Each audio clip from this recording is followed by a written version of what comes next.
Right. So, good evening, colleagues. I believe we've already used up some time, and for colleagues who will be joining us later, my name is Robert Chisule. I will be taking you through pharmacology, where we are looking at drugs basically and how they work in the body, how they are absorbed, how they are metabolized, and etc. As we will see. And most of the things I believe by now you have seen most of them.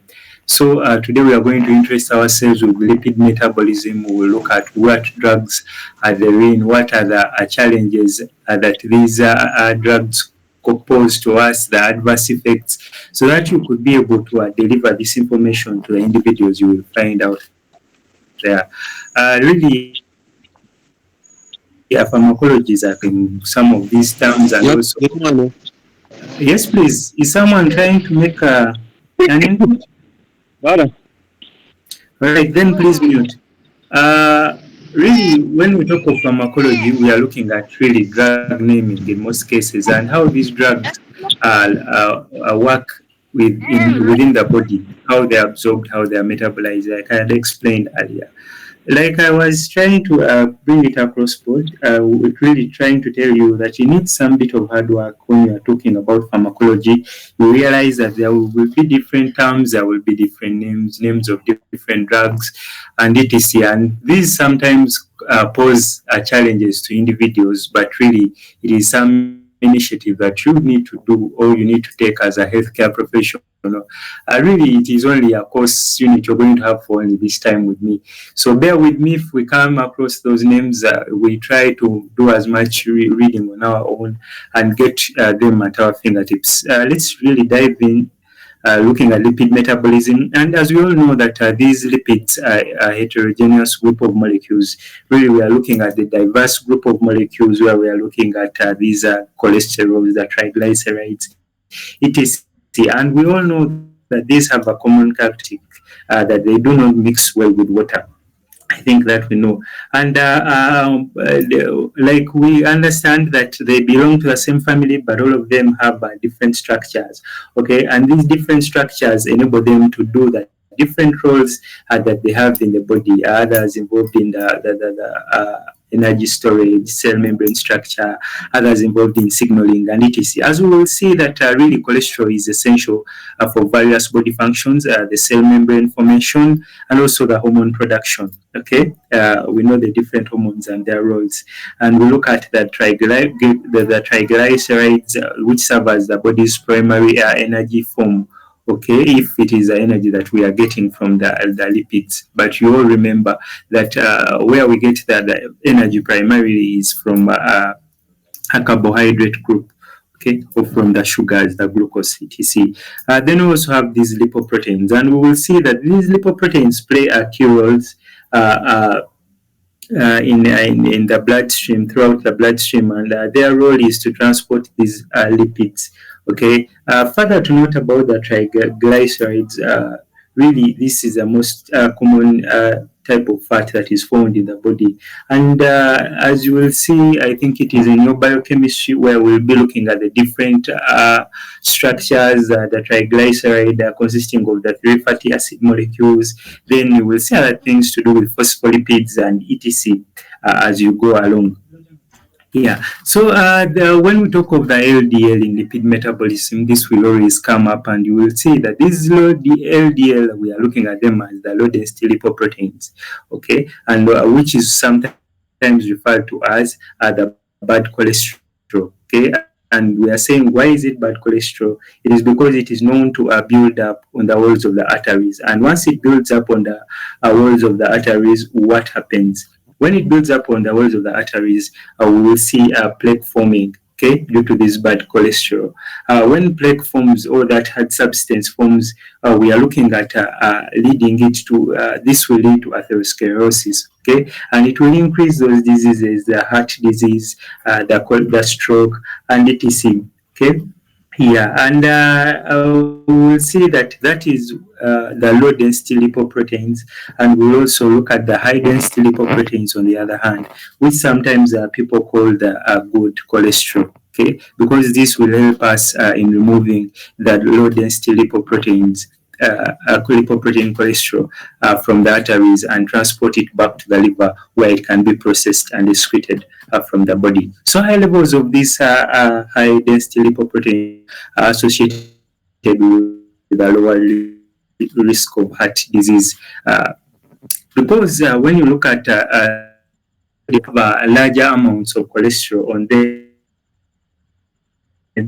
compared to the high density lipoproteins, which have very low cholesterol on them, thus making them more desirable. And if one of you was in our lecture to do with weight gain and weight loss, we saw that in weight loss, we really indicate a lot of foods that are rich in these HDLs. Okay. Yeah, so let's proceed.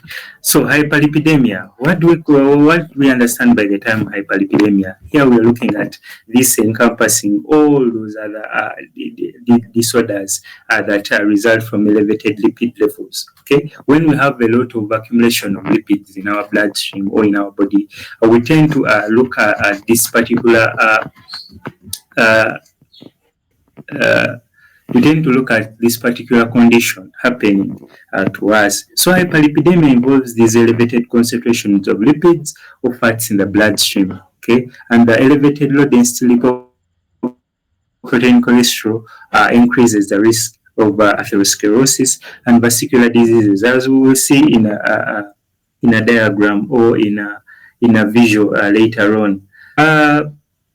Elevated, when we talk of this HDL, like I told you, the HDL cholesterol helps regulate the cholesterol levels and also mitigate the atherosclerosis risk, where we talked of atherosclerosis being a chronic inflammatory disease characterized by the plaque buildup within the arterial wall.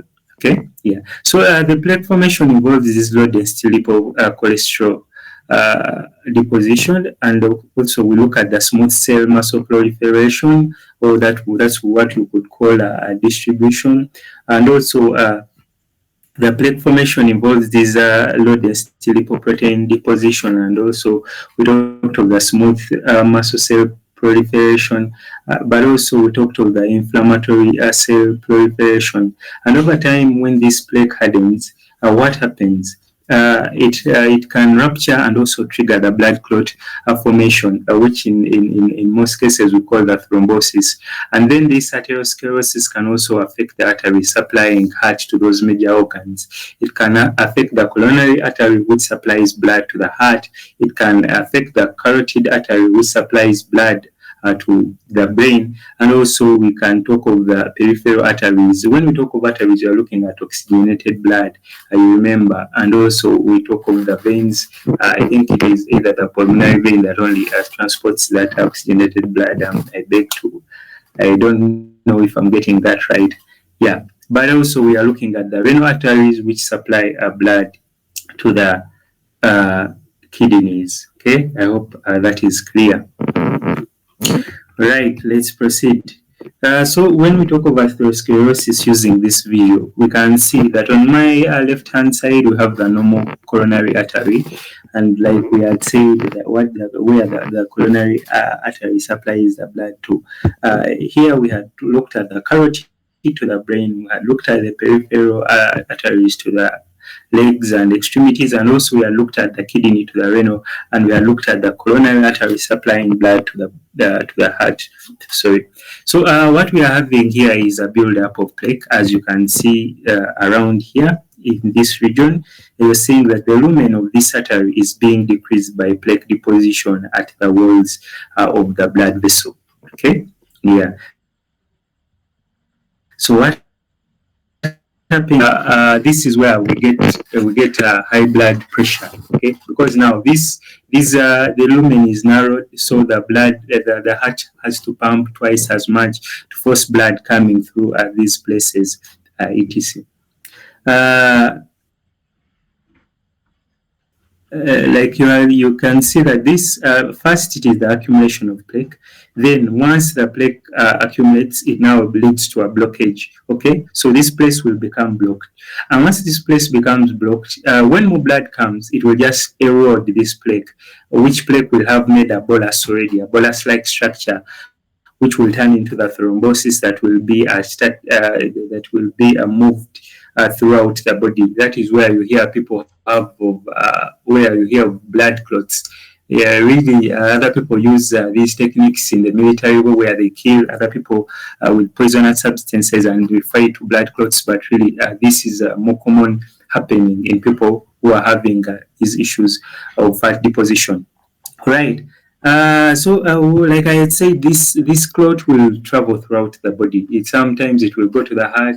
Then you will hear someone had a blood clot in the heart. Some will go to the brain, and you will hear someone through the carotid artery. Someone will say that this person has a blood clot in the brain. So, what are the risk factors of hyperlipidemia? Hyperlipidemia can arise from a combination of genetic and also environmental factors. And we are saying that familial hypercholesterolemia, which is the inherited condition, is characterized by mutations in genes regulating cholesterol metabolism, leading to markedly elevated levels of low density lipids or lipoproteins. And the polygenic inheritance also plays a role. When we talk of polygenic, we are looking at multiple genes contributing to the predisposition of hyperlipidemia. Other things to note, we are looking at the environmental factors and also lifestyle activities that a person is engaged in could trigger or lead to hyperlipidemia, and also the diet that is high in saturated and trans fats. Remember when we were looking at obesity and also weight management, we talked about the saturated, the trans fats, we talked about the unsaturated fats and etc. And also refined carbohydrates can exacerbate the hyperlipidemia. Physical inactivity, where we were looking at the sedimentary lifestyle of different individuals and looking at the era in which we are, technology era where we do not need to move.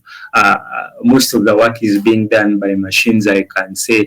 And also, right now, I'm delivering this lecture, but I'm just seated. It's not that I'm moving or I'm moving up and down to waste a few calories here and there, but really, our lifestyles need to change if we are going to combat this. Physical inactivity, obesity, smoking, and also further contribute to development of this condition.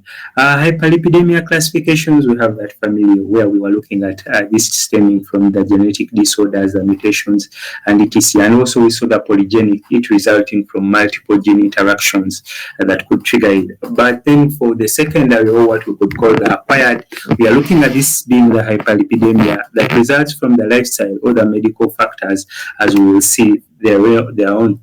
So epidemiology, when we talk of epidemiology, we are looking at really the patterns and also the disease distribution or the conditions distribution. And we are saying globally raised cholesterol is estimated to cause 2.6 million deaths annually and is a major contributor to the burden of ischemic heart disease and stroke. This we saw earlier on. And also prevalence of high total cholesterol is about 39% among adults in 2008. This literature is a little bit old, but right now I feel the levels are really high, okay, with the number of people that are trying to live.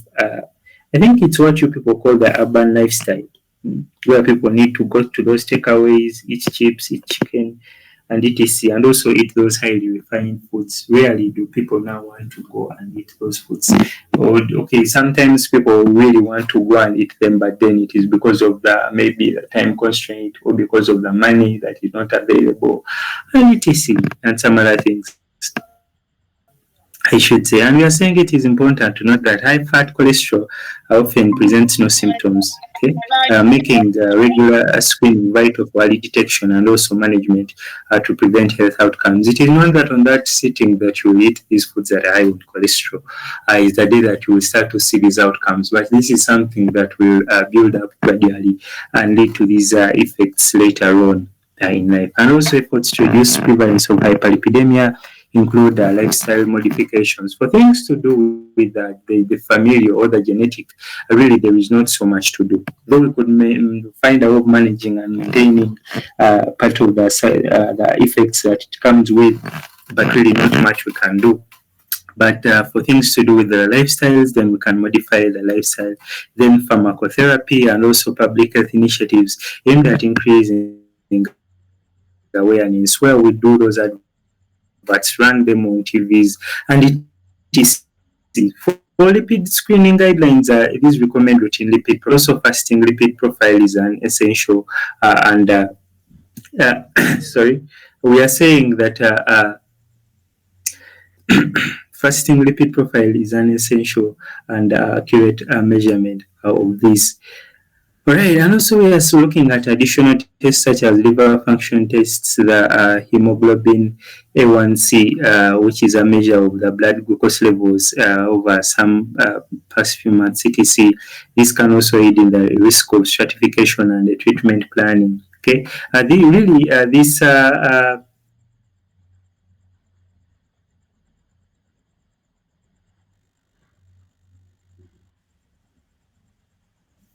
These these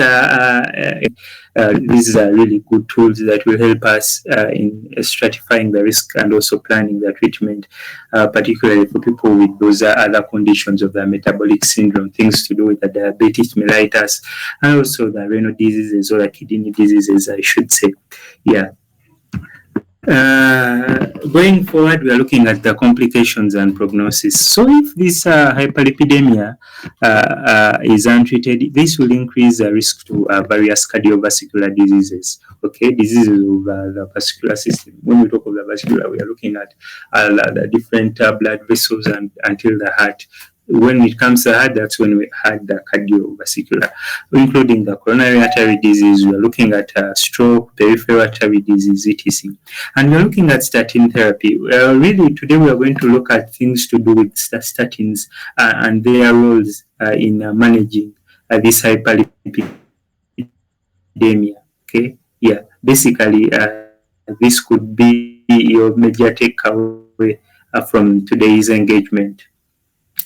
All right. The statin therapy and lifestyle modifications can improve the prognosis and also reduce the cardiovascular risk, or the risk of you suffering a heart attack, or the risk of you suffering those blood clots and etc. Right.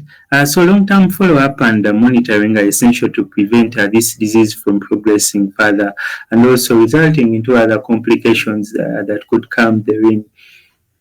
All right. Patient education and enhancing outcomes. This has always been key in our various engagements. We talk about you educating these patients on the disease risks and also modifying their lifestyles and also medication adherence, where people need to take into this take medication seriously. Okay, which is also crucial. And also the interprofessional collaboration among healthcare providers ensures a comprehensive care and also optimum treatment and results or better outcomes from these treatments. Regular follow-up and monitoring also helps track the disease's progression, and also this will enable us target the disease earlier, where usually people call it active test finding in the nutrition perspective and etc. So, in order to prevent the disease from progressing rapidly, what you need to do is to track it as early as possible.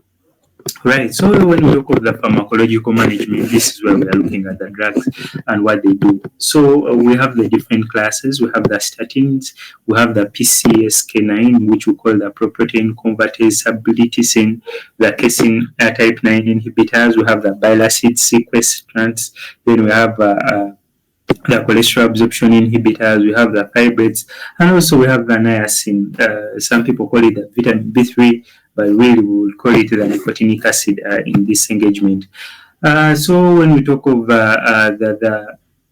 the mechanism and action of statins, okay, we saw the statins, and here what they do, basically these help us inhibiting the role of this HMG-CoA enzyme, or what you could call the 3-hydroxyl 3-methyl coenzyme A reductase, which plays a crucial role in the liver's production of cholesterol. So by catalyzing the conversion of HMG-CoA to mevalonate, which is a precursor for cholesterol. By competitively inhibiting this enzyme, I hope you know what we call inhibiting. From your elementary science, you saw the enzyme inhibitions, where were the key, the local hypothesis, something like that.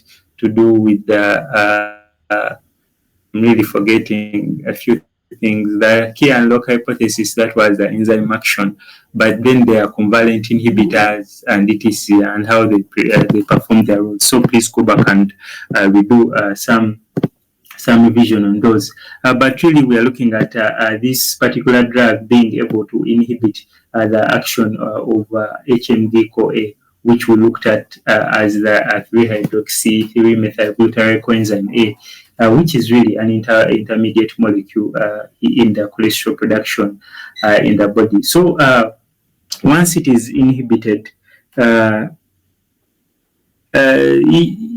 the biomolecules such as the low density lipoprotein, which we call the bad cholesterol, will be reduced. Okay, so if the synthesis of these is reduced, then we tend to try as much as possible to combat hyperlipidemia, I should say. So the reduction of these low density lipoproteins in the bloodstream is a key factor to lowering the risk of atherosclerotic cardiovascular diseases and also inhibiting the HMG CoA reductase in the liver.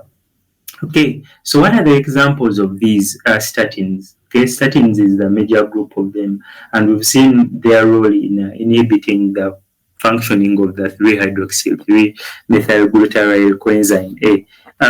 When we talk of the different examples, we have the atorvastatin, we have the rosuvastatin, we have the simvastatin, we have the lovastatin, the pravastatin, and also the fluvastatin.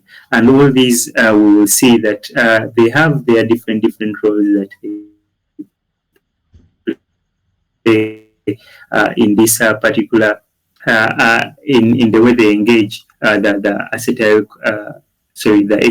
the HMG CoA in preventing the cholesterol synthesis within the body. So, for example, when we talk of the atorvastatin, really this medication lowers the triglyceride levels by increasing the production of the high density lipoproteins. Remember when we talked of the high density lipoprotein, what we call the good cholesterol, okay? Yeah. And really, it is prescribed in when people are suffering with heart diseases, when people are suffering with those really cardiovascular diseases. When we talk of this rosuvastatin, we are looking at this being another really also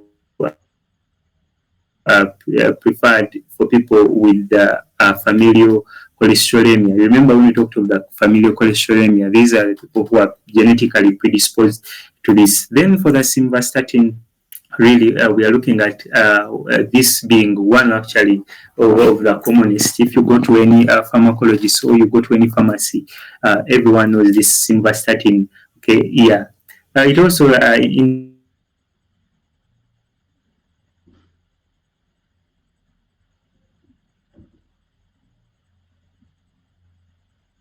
production of cholesterol from the liver, and etc. As we will see them as we go further. And their therapeutic uses, really, we have looked at this. And effectively lowering the low density lipoprotein cholesterol levels to reduce the risk of cardiovascular events, and also these are considered the first line therapy due to their proven efficacy and safety profiles. These we will see later on. So there is a significant reduction in these low density lipoproteins if it is given. So we expect to see a change in 2 weeks and also maximum reduction within 6 to 8 weeks. So we measure the low density lipoprotein and the total cholesterol levels between 4 to 8 weeks after the therapy initiation, and it is most effective when given at night because there is always cholesterol synthesis happening or being increased at night. Also, we are looking at the statins metabolized by the cytochrome 450 enzyme system, and we will see what happens there on as we proceed with our engagement today, except for pravastatin as indicated there. Right. What are the adverse effects? Okay, when we talk of adverse effects, these are the effects that happen after either a drug has been administered. Really, people do not want to talk about them as side effects, but we call them adverse effects. Okay, this is an effect that is not what we expected the drug to do, but it is what it is bringing. A side effect is something very negative. Okay, when we call side effects of smoking, then we know someone is going to get lung cancer, which is really bad. But when we talk of adverse effects, that adverse effect could not be what we wanted, but it could also have some importance somewhere. Uh, I'm really forgetting the name of that drug that causes an adverse effect that is good, but we'll see them as we go along the way since we are having very many engagements together. Okay, so the adverse effects of this, we have the mild transient headache, we have the rash, we have a GIT upset, and etc. And for the serious adverse effects, we have the hepatotoxicity. And when we talk of hepatotoxicity, we are looking at the damage that happens to a liver, really all damages that happen to a liver, if not a disease. If it's not cirrhosis, then we could call it hepatotoxicity. This could be due to some substances, it could be due to compounds, and etc. And this can manifest as mild liver enzyme elevations and also the liver's failure, depending on the extent of damage that has been caused to it. Also, we have muscle-related side effects. This can range from mild muscle weakness and also to myalgia, or what you call the muscle pains, and also we could call it the myositis, which could be the muscle uh, inflammation. Inhibition of statin metabolism increases serum statin levels, which increases the risk of rhabdomyolysis. When we talk of rhabdomyolysis, here we'll look at the breakdown of muscle tissue, increasing myoglobin into the bloodstream. Really, in most cases, when people talk of rhabdomyolysis, they are talking of skeletal tissue. Okay, breakdown of skeletal tissue, we don't expect to find myoglobin in blood, but when myoglobin is present in blood, then we will start to suspect that maybe it could be an adverse effect of us indicating statin as a drug for hyperlipidemia to that individual who is suffering. Right. Let's proceed. This we had seen the rhabdomyolysis and also acute renal failure. I hope we all remember the ARF. Really, like I had said, it is really a serious medical condition where we are looking at skeletal muscle tissue being broken down. Really, that is the myoglobin being present in blood. No, myoglobin is that protein that is formed in the muscle cells. Okay, and this can be toxic to the kidneys, and once this increases, it can result to muscle injury, extreme physical assertion, and also infections that could come from there, and also toxins, etc. So for the acute renal failure, really, this like we had seen, looking at the different forms of kidney diseases in our previous engagements, we are looking at a loss of kidney function. Okay, yeah, from the damage from the myoglobin, which is coming from the damaged muscles, really enters into the bloodstream, and also this will damage the liver. Remember, we have those small tubules, the kidney tubules that are present in the kidneys. So by obstructing these tubules, this will impair the kidneys function, thus leading to acute renal failure. For the drug and drug interactions, we have the statin and the fibrates and also the ezetimibe, increased risk of myopathy. We understood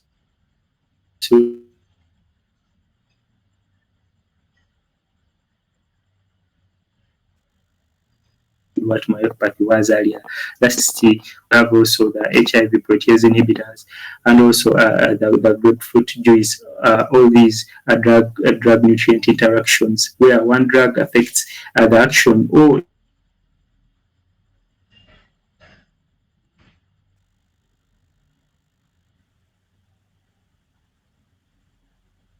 impairs the action of another drug, I should say. their own. Really, when and also we expect you to tell us a few things about drug nutrient interactions. Okay, so you be able to do your own research, go out there. All the information is out there, and try as much as possible to understand a few of these concepts. Because when things are being indicated either by you, the health worker, or by someone else, you need to be able to understand. For example, when we talk of these the statin and the fibrates, okay, both of these lower the cholesterol levels. While they can be effective, they will lead to myopathy. When we talk of myopathy, this is really any muscle-related pain or muscle injury, etc. Okay, so when they are used together, so in most cases there will be now a choice for you to do. What do you need to do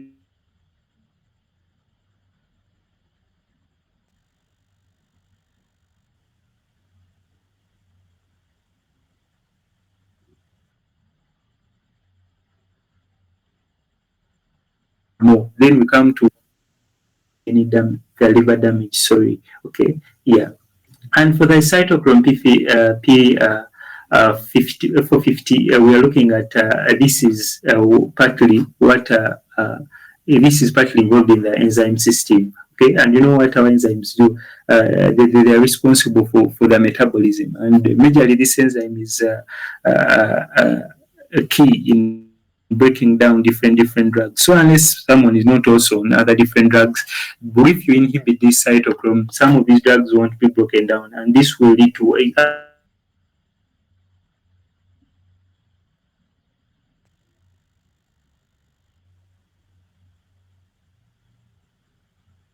accumulation of those compounds within the body, and what it leads to cases when we give these immunosuppressants. Remember when we were talking about a gastric bypass and all those other things, and also we are talked about kidney transplant somewhere in our renal failure engagements.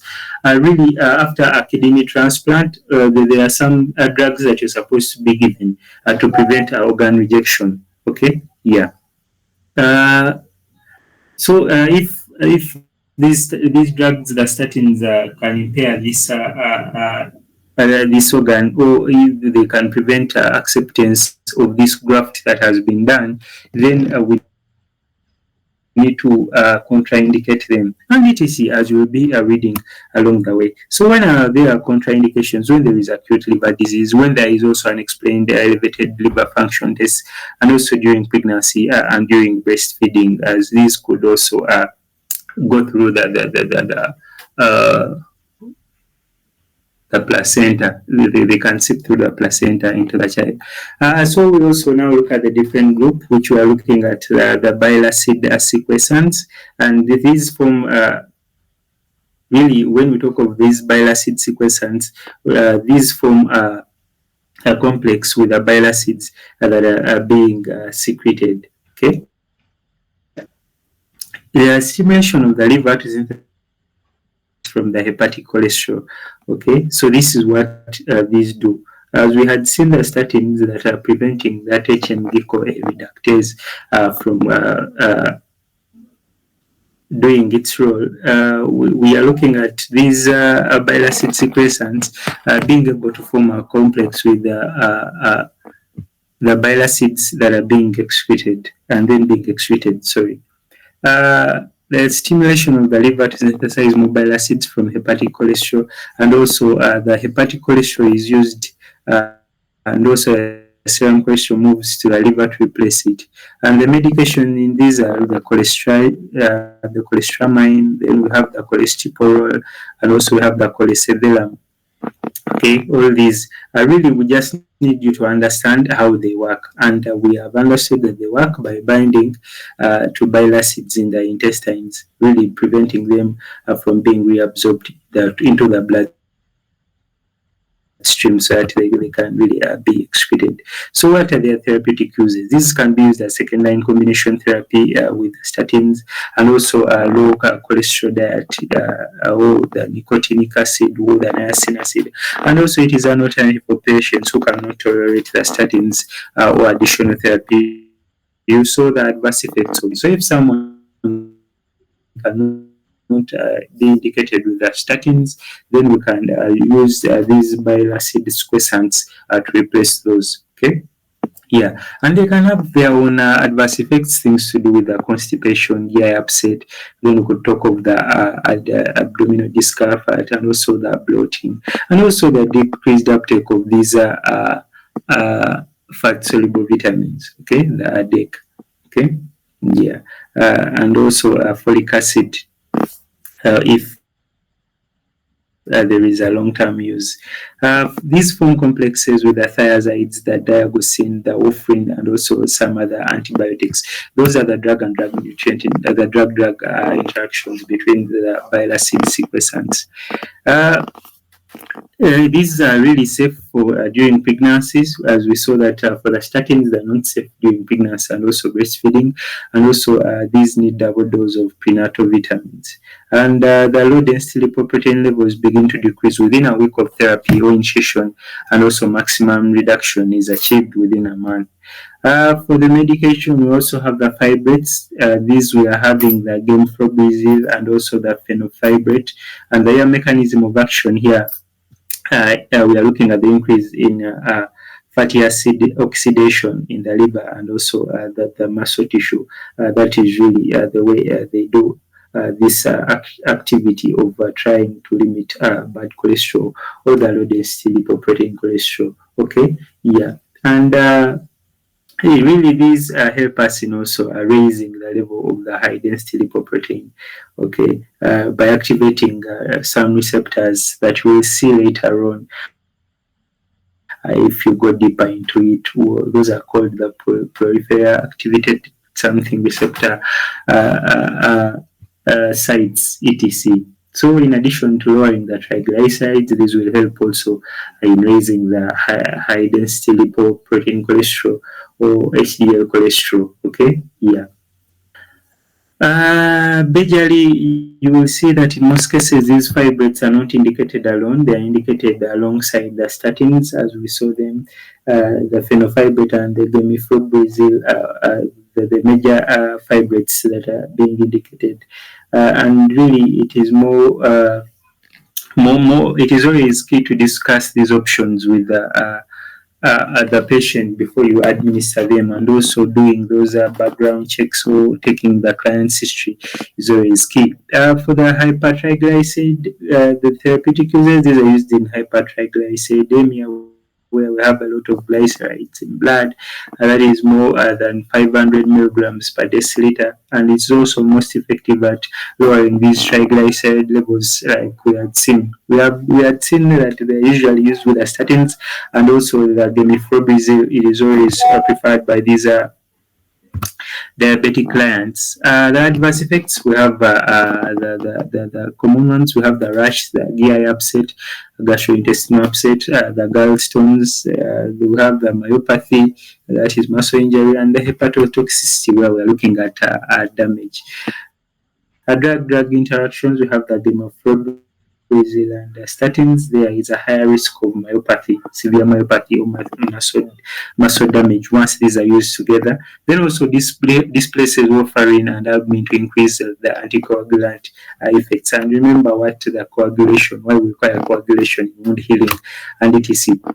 So now let's look at niacin, which is also known as vitamin B3. This can be used to both treat hypercholesterolemia and also the hypertriglyceridemia.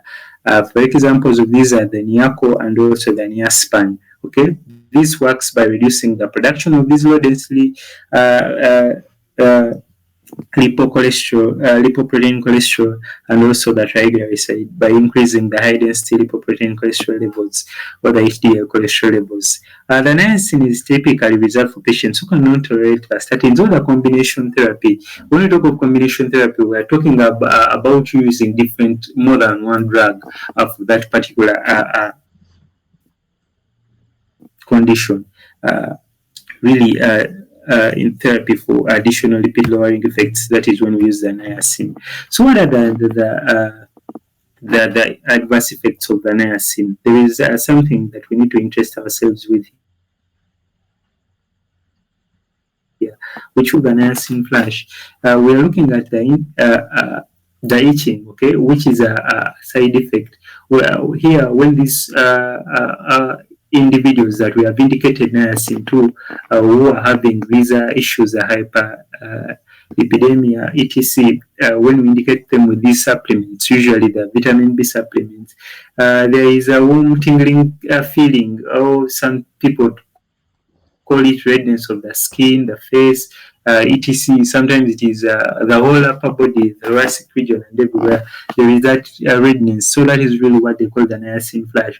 Okay, and the intensity can be increased. Okay, with the itching in the face, the neck, the ears.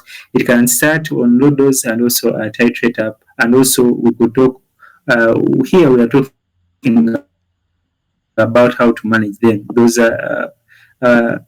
colorless bullets. We are talking of you starting the niacin treatment low and then start to go upwards, increase the concentration, take with meals, and also take 350 milligrams aspirin 30 minutes before taking the niacin. Okay, so and this can vary depending on the individual sensitivity, and also if taken with an empty stomach. Usually someone is bound to get this niacin flash. Okay, it could, some people could call this less of an issue, but really it could be a discomfort for other individuals who might be having these problems. But we have seen that really it is key in managing individuals who are having the elevated cholesterol levels in their blood. So issues, we are looking at hepatotoxicity also being an adverse effect. We are looking at hyperglycemia. When we talk of hyperglycemia, that is increased levels of glucose in blood. Increased other effects, we are having increased risk of gout, that is from the niacin and statin, and also increased hepatotoxicity if they're used as a combination. Then it can be used as a combination therapy with the bile acid sequestrants or the fibrates, like we had seen fibronozil. I think that was the fibrate. The gemifloborozil and also the phenofibrate. Sorry. Uh, Combination therapy with these bile acid sequestrants, I had mentioned that, and the fibrates, and it's most effective in increasing the high density lipoproteins, and it is not used for hyperlipidemia, and also does not disease morbidity or mortality. So when we say it does not deceive, it means it doesn't rule out that there is a chance of you dying or getting ill. And also need to titrate up slowly to reduce the risk of niacin flash. This we have seen. And if stopped for some time, you need to restart on the lowest dose and you titrate up. It's not that you're going to start from where you had stopped earlier on. So cholesterol absorption inhibitors. We have the ezetimibe. Okay, so how does the ezetimibe work? Its mechanism of action, we are looking at it acting on. We are looking at it acting on the cells of the small intestines to inhibit the absorption of dietary cholesterol and also the cholesterol secreted in the bile. It also reduces the total cholesterol in the triglycerides. So really, this is really the role of this ezetimibe, the medication that helps us in lowering the cholesterol levels in blood. And you will see a lot of issues there where it blocks a different number of enzymes. The NPC1L1, which is responsible for transporting this cholesterol throughout the body, and also really its most role is at the intake stage, where we are looking at it being able to prevent or reduce the absorption of cholesterol from the diet and etc. In most cases, we are looking at, we are not saying you don't need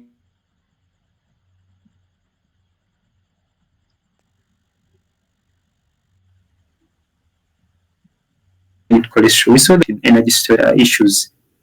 All right. Adverse effects, we are looking at hypersensitivity, we are looking at rash, we are looking at myopathy, we are looking at rhabdomyolysis. Remember rhabdomyolysis when we are looking at the skeletal tissues, the myoglobin seeping into the bloodstream, etc. We are looking at hepatitis and also pancreatitis. Hepatitis really is the inflammation of the liver. Okay.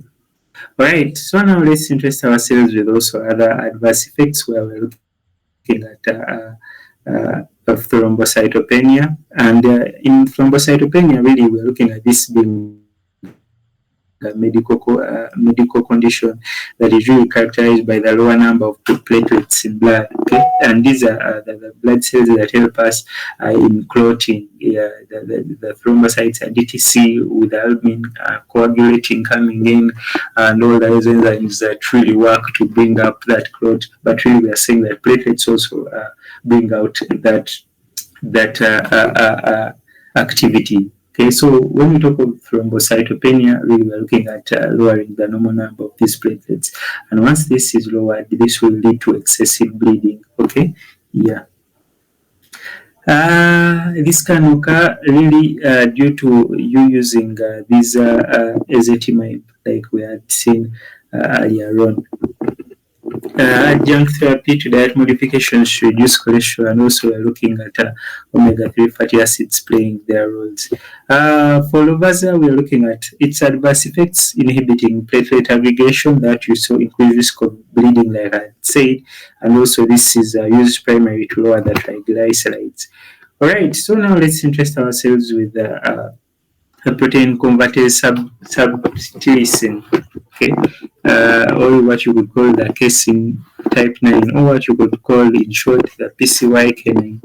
You really need to understand these terms. I believe it could be a lot to take in at once, but then you will be required to reproduce them, not because we want people to be cramming almost everything, but really we want you to be a full-fledged health worker or a health professional that can really talk sense when it comes to you doing those ward rounds or when you're discussing cases of clients and etc. We don't want you to be sounding blank and then they ask you where were you trained and you're like, I'm coming from Bristol Institute.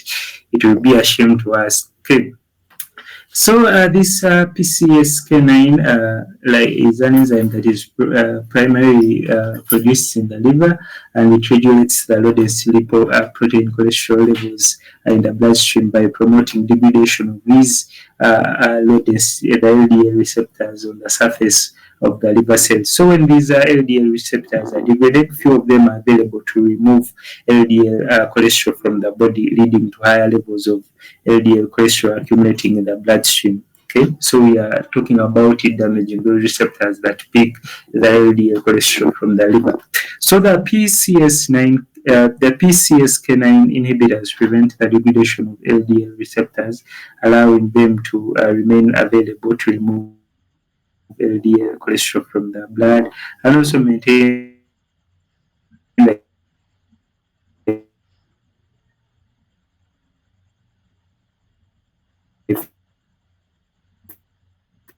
effective lower LDL cholesterol levels, like I had said. Under these, we have the Evoloc, the Prolent. Really, these scientific names that we could give them, GTC. So their uses, we are looking at the family hyperlipidemia. Those are the genetic, the serious cases where we don't have a lot of things to do, a lot of modifications to do through diet and etc. And it is also an alternative for patients with severe coronary artery disease who cannot tolerate the statins, like I had said. And also, this is administered by injection. Lastly, in this engagement of the hyperlipidemia pharmacology, we are looking at the drug selection is based on the type of dyslipidemia or in its severity as well as the patient's risk of developing the coronary heart disease. So, then we talk of the lifelong therapy. If drugs are stopped, these low density lipoproteins will still go back to those pre-treatment levels. So you make sure the therapy, if this person can be indicated with exercise, if it can be niacin, if it is the statins, if it's the fibrates, if it is the PCSK9, it is what will be something from today's engagement. Uh, Hope there are there any questions this far? Was I audible or I lost you? Hello? Yes, you did. Were you part of my class or you just joined later? Maybe she joined along the way. She joined along the way. I hope everything was clear that side somewhere. Yes, Alright, I beg to stop here. I have an interview tomorrow, so I want to do some reading. it's all right. I think it's okay. You'll be continuing from there. Right, right. Yeah, I'm done with this, so we can continue tomorrow. This was the last slide of this engagement.